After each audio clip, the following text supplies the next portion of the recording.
Hi class, welcome back once again to our lectures on quantum field theory, and this is now chapter 8, and we are now discussing quantum electrodynamics, and this is the first part of the lecture.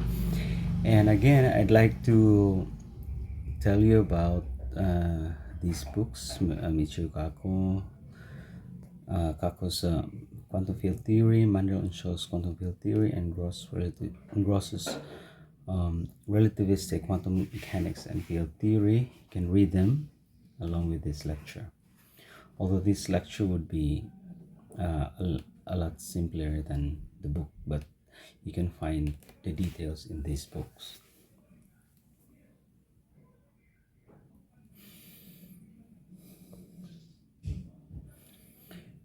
So, quantum electrodynamics was the first quantum field theory that was developed. So it is the basis of all other quantum field theory as they were developed in later on after quantum electrodynamics.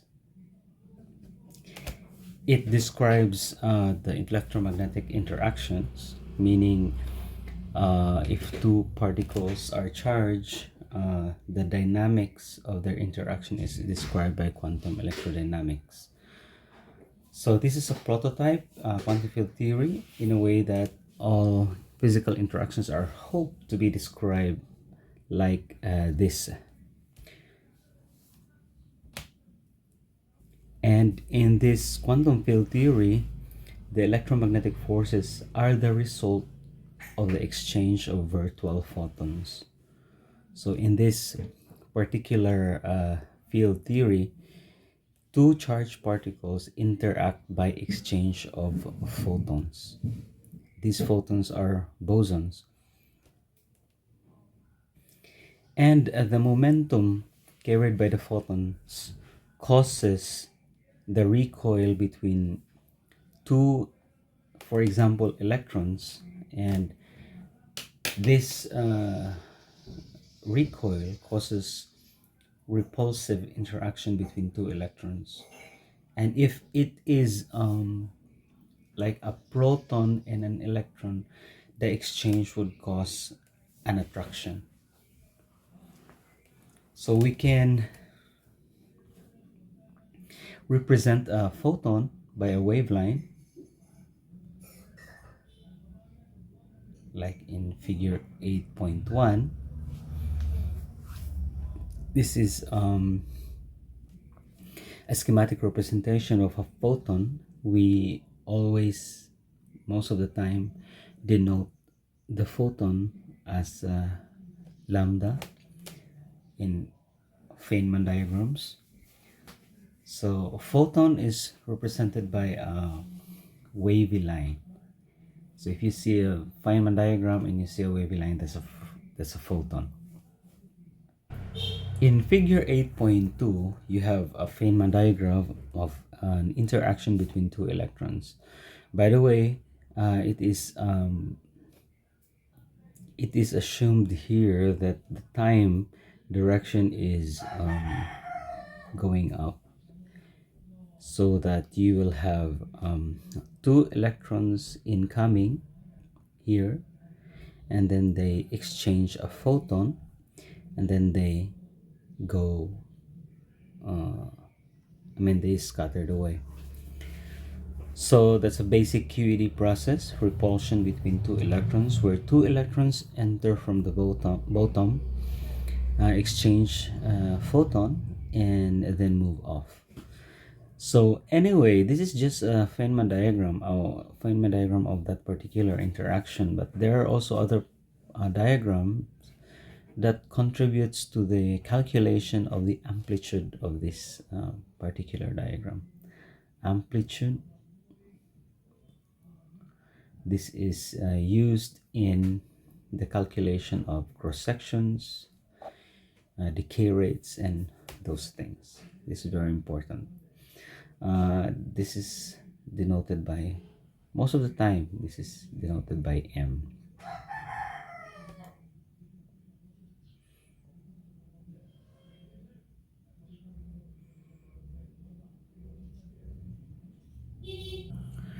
So for QED, the strength of the interaction is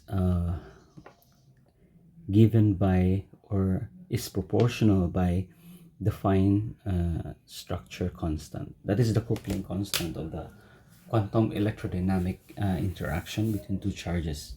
So here it is, alpha is 1 over 137. That's way below 1. So if there are many vertices that you can find in a Feynman diagram, then that particular vertex, electromagnetic vertex, for example, the one that produces or accepts a photon, then the that Feynman diagram, which have a lot of vertices, would contribute very little to the amplitude. And this is the expression for 1 over 137. So I recommend you to research about this.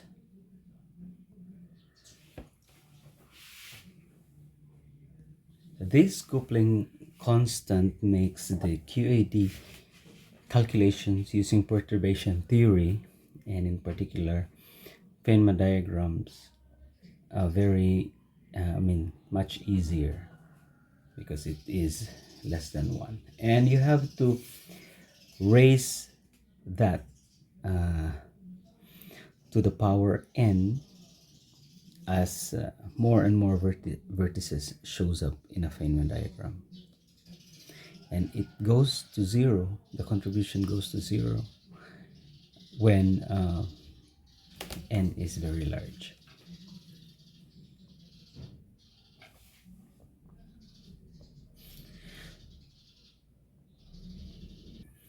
We will now review the classical electrodynamics. The relativistic description of the electromagnetic field is where the photon polarization is incorporated into the picture, and then unify the electromagnetic field with the description of the electron using the Dirac equation to develop QED. So most of the particle interaction happens in free space. So we have the Maxwell's equation here in free space, and you have, of course, the divergence of E is just the charge. Actually, there's a constant here in other units. This is the permittivity of free space, but for the Gaussian units, you can take away that constant. And also the divergence of B would be 0. And so this one we've studied in classical electrodynamics, and of course this one also, that if there's a changing magnetic field, an electric field is produced, but this electric field is curling the magnetic field, the changing magnetic field. And the converse is also true here. So E there is the electric field, B is the magnetic field, rho is the charge density, and J is the current density. So that's very important to be able to memorize those Maxwell's equation. In field theory, there's a 4-vector potential. We knew that we also had some vector potential in classical electrodynamics.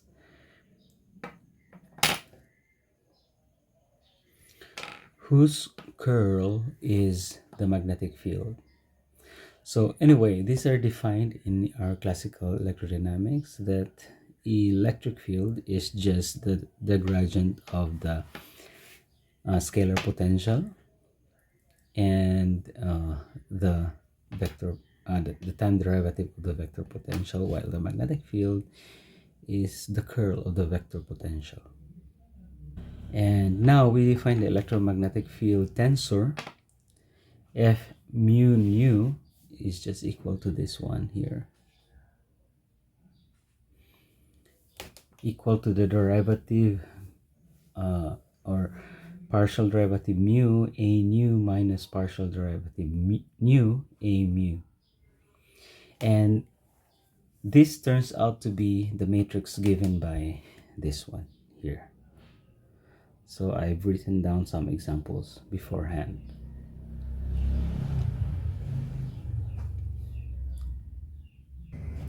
This is supposed to be EX. Sorry for that.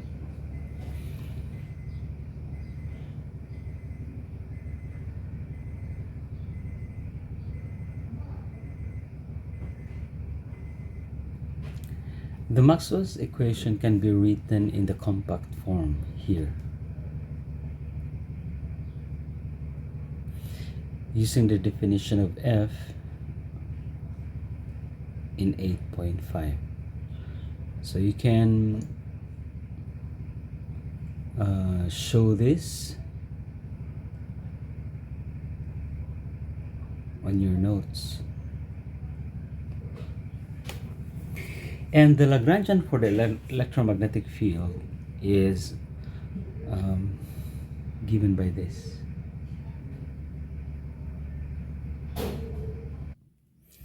This Lagrangian has a kinetic component and an interaction component, and it will also have a mass term.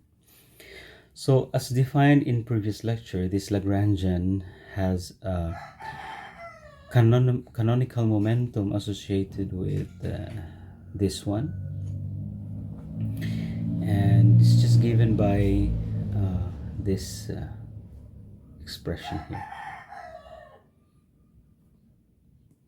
and it is just the partial derivative of L, or the Lagrangian, with respect to the time derivative of a mu, and this is it's given by this, and you can just get the expression of that using the definition in 8.5.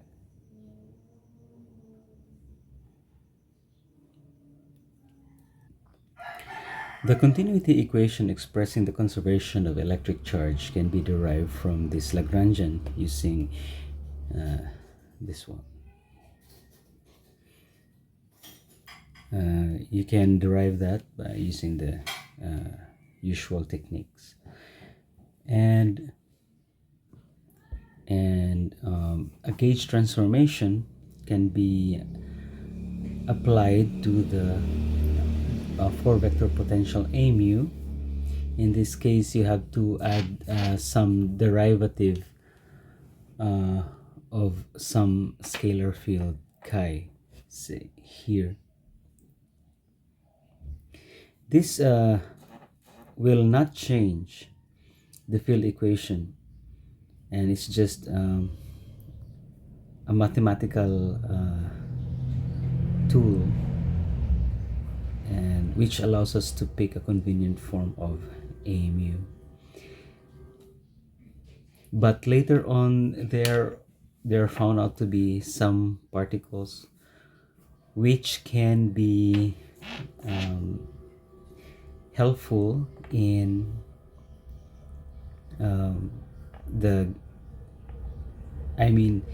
it's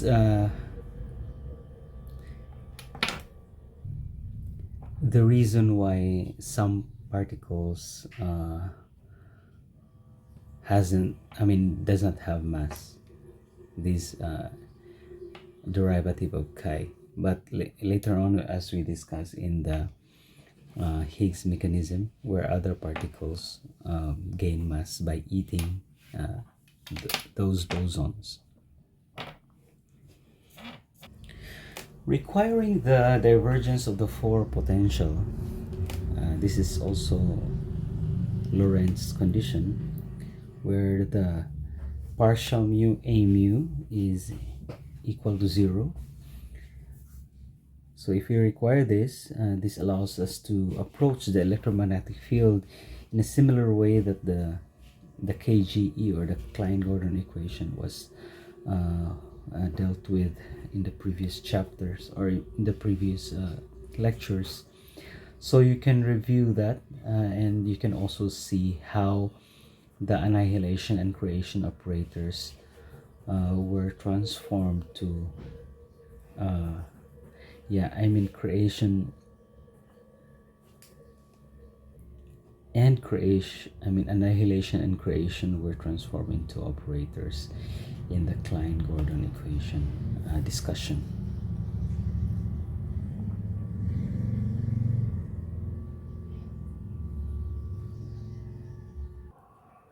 But previously in classical electrodynamics, A, or the vector potential, was just a mathematical tool. In QED, our A mu is actually treated as a representation of a particle, a field representing the exchange particle, which is the photon, and this is just the photon field, A mu. And in free space, where we are working, the electromagnetic field will have the plane wave solution, which is written by this one. It's proportional to this exponential of IP, negative I, times the form momentum dotted to the force space. And you have an epsilon mu, of course, dependent of the form momentum, and this is just the polarization vector.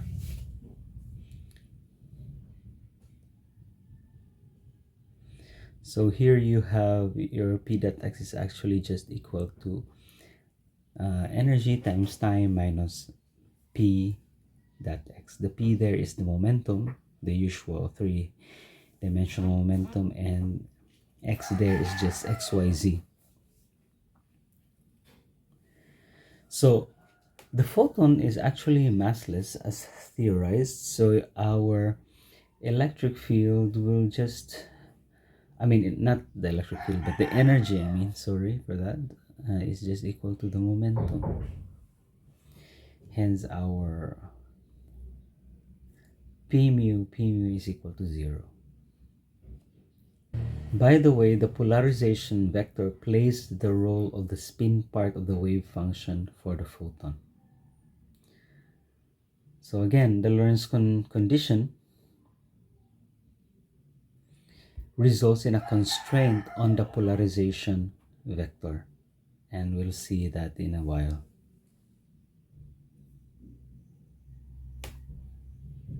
Okay, here. So as you can see, we operate the derivative mu on A mu. So this is our A mu here, and then this has a bracket here. And so if you operate derivative mu, or partial mu, to the first one here, it will just give you this, and then for the second one here, it will just give you this one. So here you have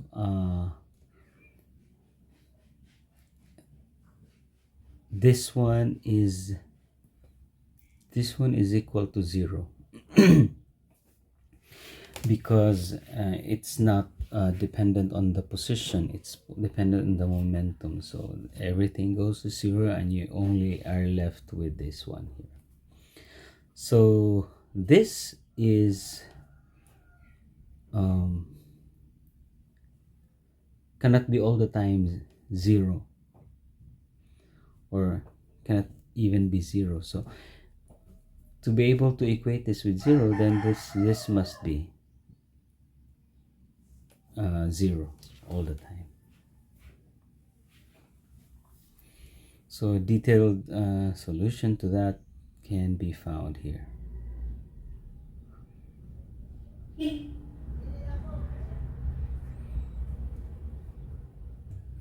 So since the space-time position x mu is completely arbitrary, the exponential of a negative I p mu x mu can be non-zero, and the only way to ensure the equality is to have this as equal to 0.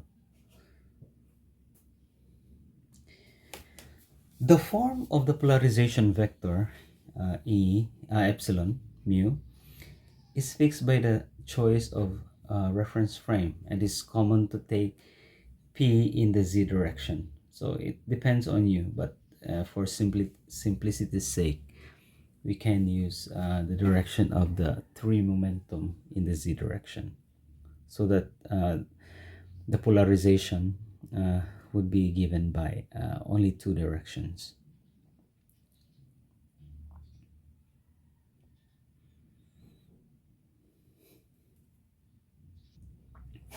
So if you recall in the Coulomb gauge, where the vector potential is, the divergence of vector potential is equal to 0, the 3 vector potential I mean, and the polarization vector is perpendicular to the spatial component of momentum, and that's there, that product is equal to 0, so that your polarization is only in the plane that lies perpendicular to the direction of motion of the field. So the polarization vector only lies in that plane. So in electromagnetic exchange, you have photons there exchanged between two charged particles, and this photon is a boson, and so you have there a spin 1 for the photon. So basically the QED is a spin 1 theory. So the massless spin s particle has 2 possible spin states, and the spin of that particular boson or photon is equal to 1 in of course in the Coulomb gauge. So in this gauge, in the Coulomb gauge, the time component of the polarization has to be 0. So you have here, and then of course the direction of the polarizations cannot be in the z. That's why you only have in the y and in the x and in the y direction. That's a plane perpendicular to the z-axis. So we can use the normalization of the polarization vector in this expression.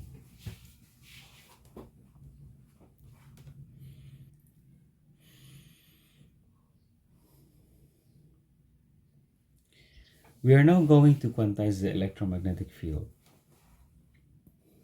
So the process of quantization starts from classical electrodynamics to field theory. The electromagnetic field are quantized by imposing commutation relation and writing the field in terms of creation and annihilation operators. So the canonical equal time commutation rule are given by this. In this case, you have the commutation rules of the field and its associated momentum. So this can be 0 when x and y are not equal. And the kind of commutation relation for a vector potential and another vector potential would be 0, and of course the associated momentum, and the other one, also associated momentum of a mu, would be 0 here and here.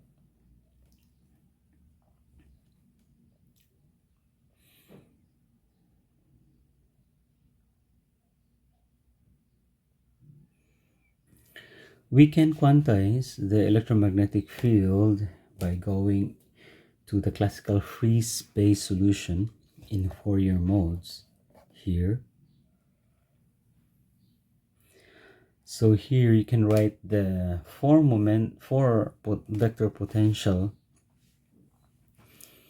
as sum over momentum and polarization alpha. Momentum 3 momentum. So you have here the creation and annihilation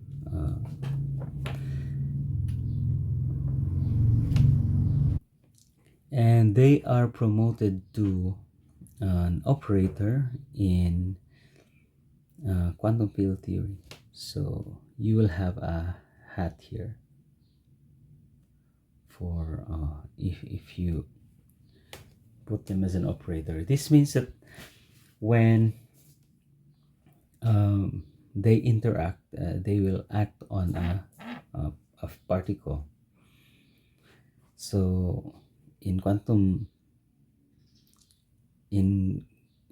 field theory, so when this operator acts like a creation, like the creation operator, it will create a particle. An annihilation operator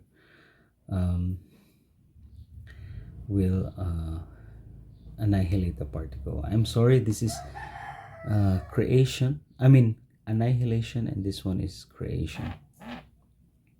So in contrast to the quantum mechanics, annihilation is a decrease in energy, while creation is an increase in energy. But in quantum field theory, creation is creation of a particle, while annihilation is a destruction of a particle.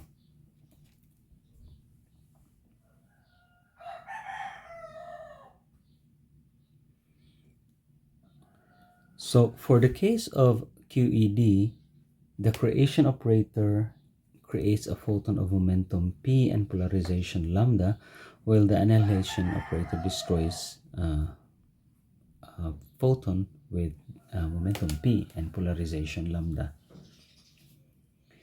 And the operators obey the usual commutation relations as you have encountered in quantum mechanics, but they are now in terms of operators. By the way, it's supposed to have a hat, but we can actually get off the hat. We're now in the realm of quantum field theory, and then we just take off the hat. So we are now taking the commutation relation into two parts. I mean commutation that deals with momentum and the polarization in addition to that. So here, since polarization is discrete, you can use a Kronecker delta for it, and since the momentum is continuous, this delta function works for the commutation relation. So let me erase that to get fully the expression of the commutation relation between the creation and the annihilation and creation operator. So you can write the field operator as the sum of the annihilation and the creation parts.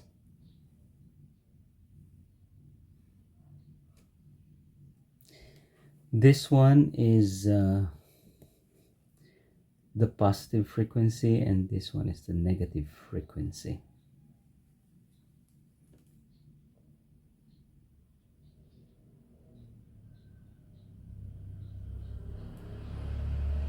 So you can separate, you can have a separate expression for the negative and the positive frequency.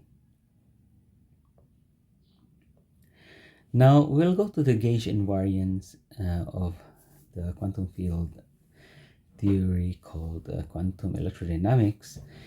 And gauge invariance is very important, and we will see more details as to why it is important in the coming lectures. So gauge invariance is very important in quantum field theory, and it has to be satisfied in the local scenario. I mean, you don't include everything in the universe, but some region in the universe. So the Lagrangian, so let's first look at the Lagrangian. So the Lagrangian is composed of three terms. In the Lagrangian, you should always have a kinetic term. So in the QED, you will have this. The derivatives of the field. So again, the gauge invariance that has to be satisfied is local and involves three terms. A Lagrangian term for the electromagnetic field, the Dirac Lagrangian, which will involve two terms, kinetic energy term and mass term of the interacting particles, and the interaction term that couples the Dirac and electromagnetic fields.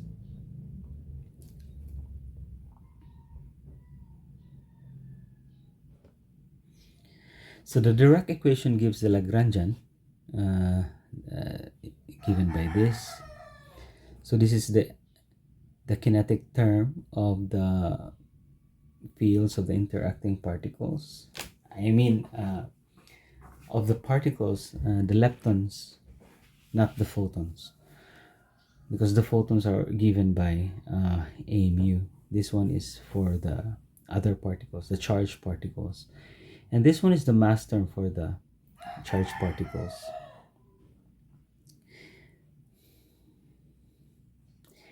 There is also a Lagrangian for the interaction between the particle of charged particle and the electromagnetic field, or the photons, given by this.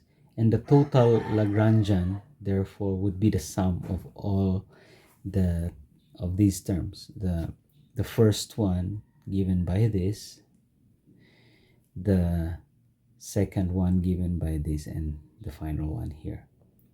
So you will have the total Lagrangian to be of this form.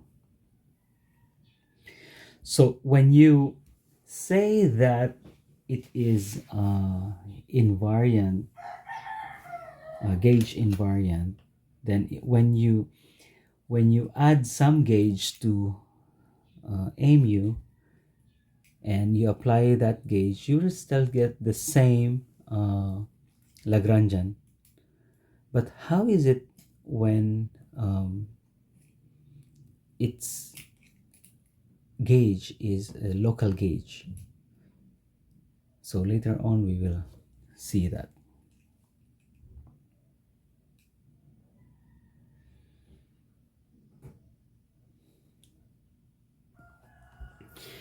Now, the Dirac portion of the Lagrangian is invariant under global U1 symmetry. Global means that when you change the phase of the field, it doesn't matter where you are in the universe. So the Lagrangian does not change when the field is changed. In this case, you're changing the field, the phase of the field, uh, according to this. So you multiplied it with a phase theta, and of course that would also imply an exponential of negative I theta for the uh, conjugate of the space, I mean the field. So for a global symmetry, theta is just a parameter, a complex number. It is not a function of space-time.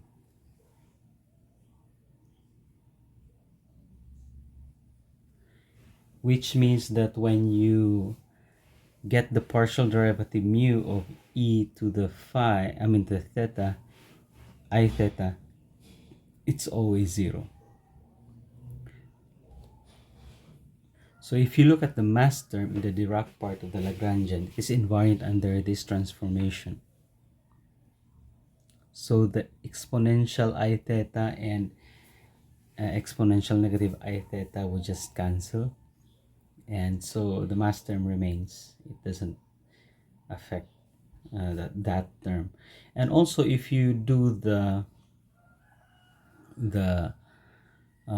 interaction or the kinetic part of the field, I mean yeah, this one here, the transformation would look like this.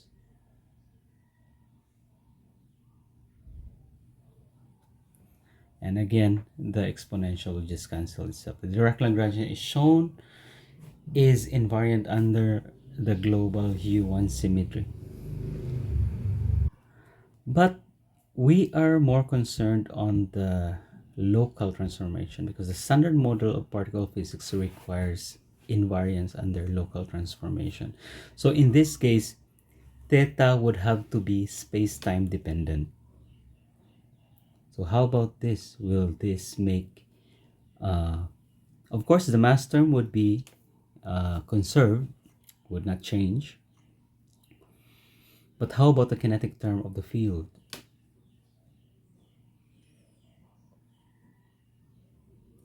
Because as theta being a space-time dependent, the derivative mu of ei theta of x would not be equal to 0. Hence, you would have this one. This will be transformed to this. But you can retain, yeah, this one. So this is what is crucial.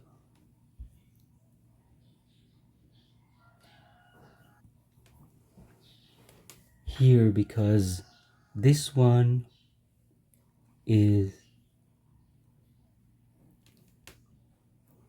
not 0. I mean the derivative of theta here is not equal to 0.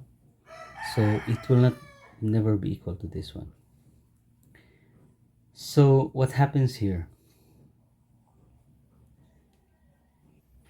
So here you can actually factor out I and phi. This one will cancel here.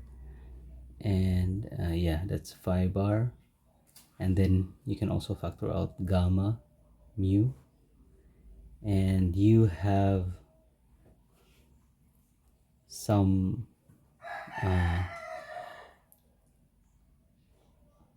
their partial derivative mu, then you have plus I partial mu theta,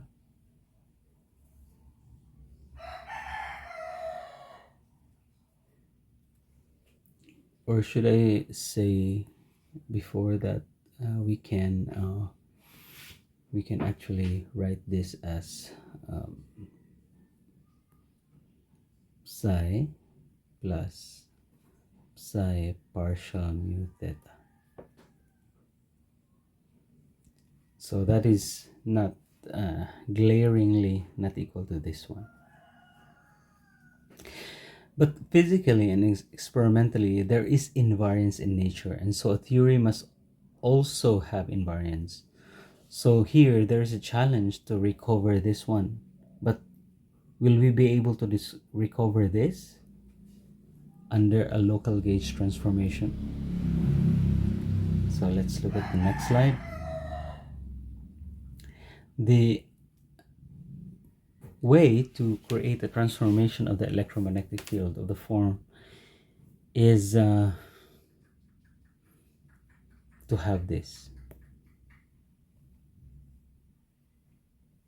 where the 1 over q theta over q, I mean, it acts as a gauge that we shown in the previous slide, the chi, not the previous slide, but the yeah, more previous slides. Now, if we do that in the interaction term of the Lagrangian, the transformation of this term here will be this one, and now you have an extra term which is positive, which is just equal to the negative part here, this one, the negative one.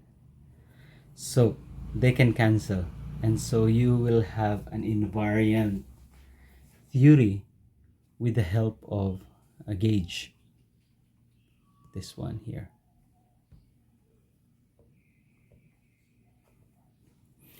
So the new transformation which restores the invariance is this. So the electromagnetic field would have to transform like that using a gauge transformation, and then of course our phi would transform like that in the U1 gauge, and so the Dirac and the interaction parts of the Lagrangian transform in this way.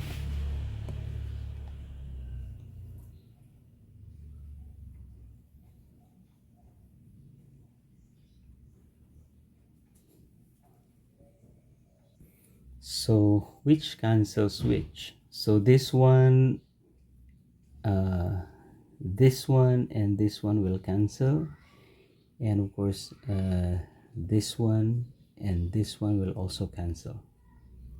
So what happens now?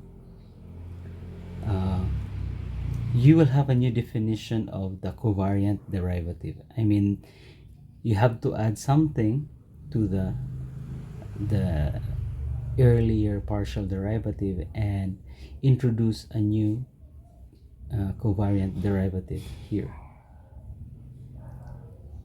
such that you replace this one with gamma mu. I mean, this one is this gamma mu is replaced by this one, so that your local invariant the transformation that makes the theory locally invariant is by changing the partial derivative into a covariant derivative, which is this one.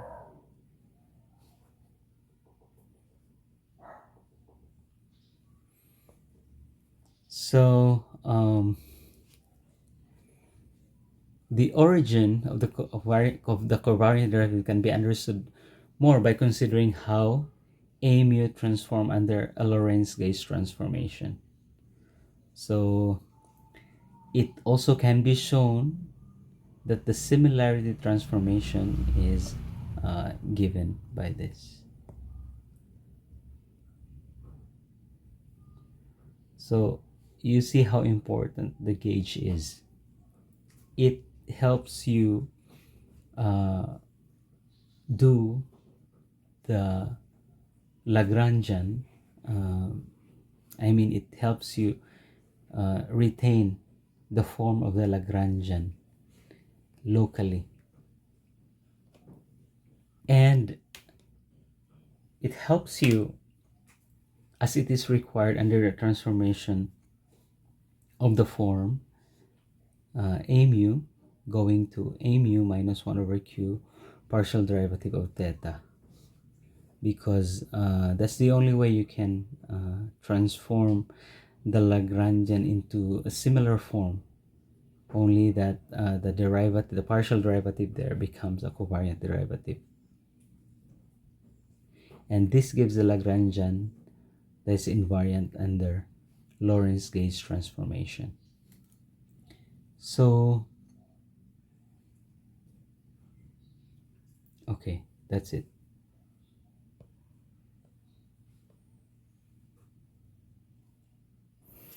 Now we'll proceed to the Feynman rules for QED.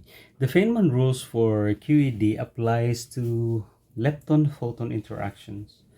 And in this case, we will discuss electrons and positrons for simplicity, because, well, of course, the neutrinos would be appropriately discussed in the electroweak theory later on.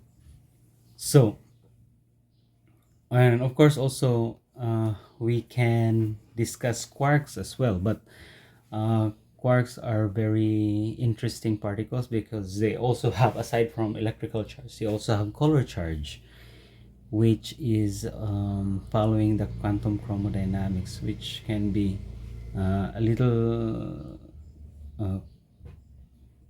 complicated compared to the quantum electrodynamics. So let's start with electrons and positrons first. So we use the Dirac states to represent electrons and positrons, and U, a function of momentum and spin, is a particle state, and nu, I mean, or V, not nu, V is a function of again momentum and space for the antiparticle state. So an incoming electron is a spinor state, UPS, with an arrow pointing in the direction of positive time flow.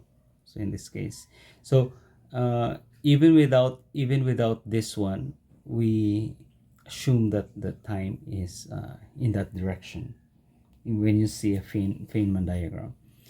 So that's UPS, and then so this one is entering particle in the Feynman diagram. This one is a leaving particle in the Feynman diagram. So the outgoing electron state has the arrow flowing with the direction of time, but replace the spinor state by its adjoint U bar PS, as illustrated here. So if it's outgoing, you should use the bar, and then for the entering particle, you use without the bar. So next, present the incoming and outgoing positrons, which are the antiparticles of the electrons. Use VPS for positrons, and the incoming positron is represented by the adjoint VPS. So this one is the entering. Of course, this one goes there, but the arrow is opposite because it's an antiparticle, opposite with time. And for the outgoing, you use this one. I mean, it goes there, but the arrow is opposite with time. And of course, if it's outgoing, for antiparticles, you don't use the bar, opposite with the particle state. And this is entering, you have to use the bar.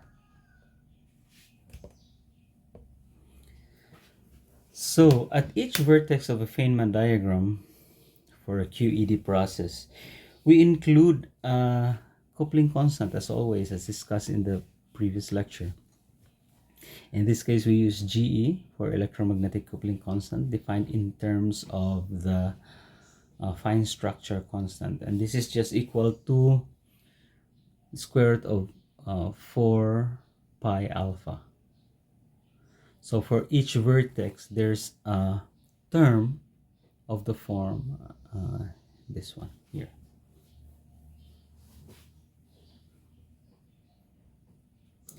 The next is to consider an internal photon line. It is an internal line, so that it will be characterized by a as a propagator, or by a propagator. The form that propagates a field from a space-time point x to a space-time point y is determined by calculating the time-ordered vacuum expectation value of the fields as shown here.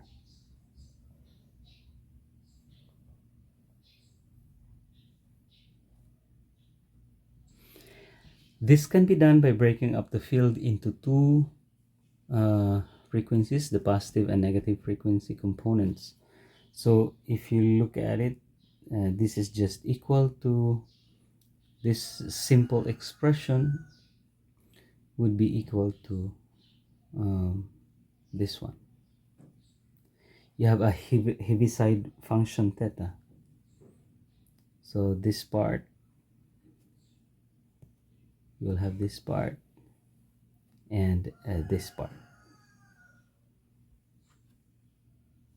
By the way, this doesn't have a prime here, and this one also, you have to take note of that. Okay, that's it. The Kronecker delta terms ensure that the polarization states are the same. That is, if you have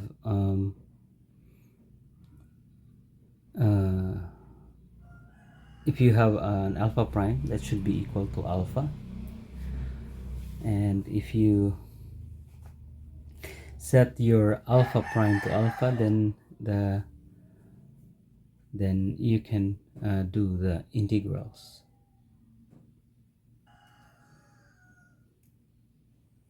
By the way, the 2 pi cube here is not part of the square root. You're supposed to put the 2 pi in front of the square root, but anyway, just understand it.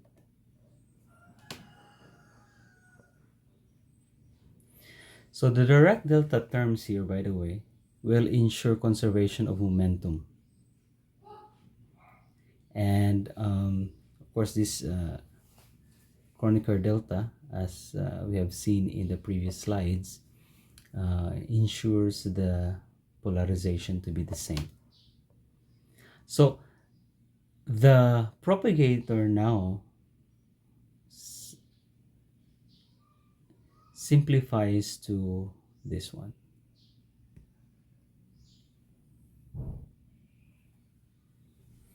Integrating, of course, here in terms of the p prime.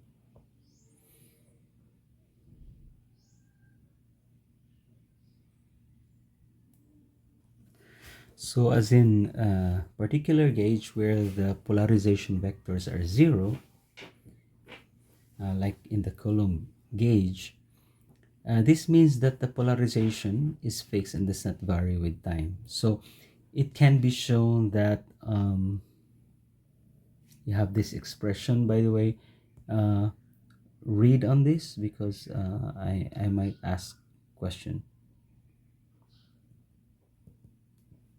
how this is arrived.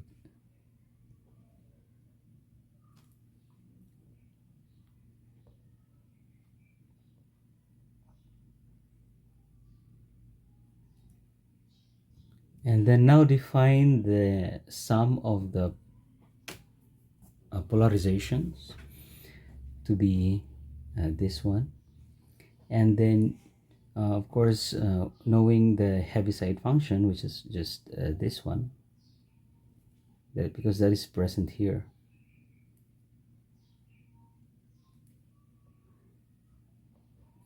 And now we will have a propagator that can be written as this one, where Q is the momentum of the exchange particle, or the boson.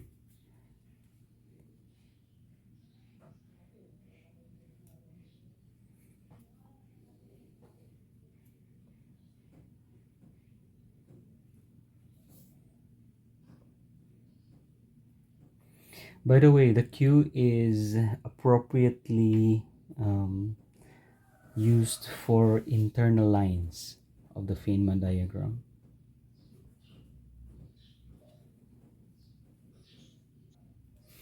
And the propagator reduces to this form. I think you can read this about this in any particle physics book, maybe on in Griffiths you can find. So uh, take note of this. You may be asked about this in the Q&A.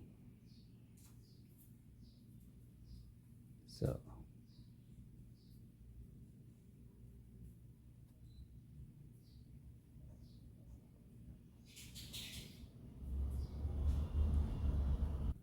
by the way, in QED, it's sometimes it's not the photon that is exchanged. Sometimes you can produce an electron or a positron. So there is um, an appropriate internal line for that, and the form is this one. Again, read about this as part of your research.